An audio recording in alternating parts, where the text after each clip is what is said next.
কোটি প্রণাম করি। আমার মতো যে বদ্ধ জীবের সামনে মহাপ্রভুকে নিয়ে আসছেন আমাকে উদ্ধার করার জন্য, আমি আমার জীবন আজকেই কৃতার্থ। আমি আশা রাখি আগামীতেও যেন এই ভক্ত সঙ্গ যেন আমি এইভাবে পাই, যদি ভগবান আমাকে রাখে এই সংসারে।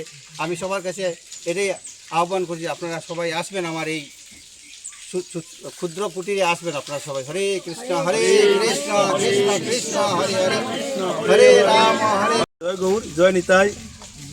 আজকে আমাদের যে একটি শুভ দিন, আমরা জানি না, অনেকেই অবগত নয় যে কলিযুগে যুগাবতার শ্রীকৃষ্ণ চৈতন্য মহাপ্রভু আজকের দিনের এই নদিয়াতে সচিমায়ের গর্ভে আবির্ভূত হয়েছিলেন।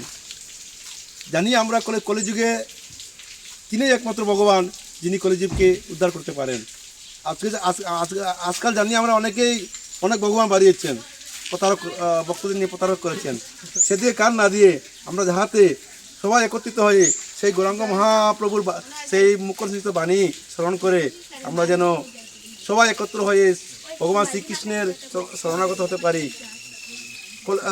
তিন যুগে ছিল ভগবান, এত অস্ত্র ছিল, কলিযুগে নিরস্ত্র হয়ে তিনি দুহাত তুলে ভক্তদের কাছে সারেন্ডার করেছেন।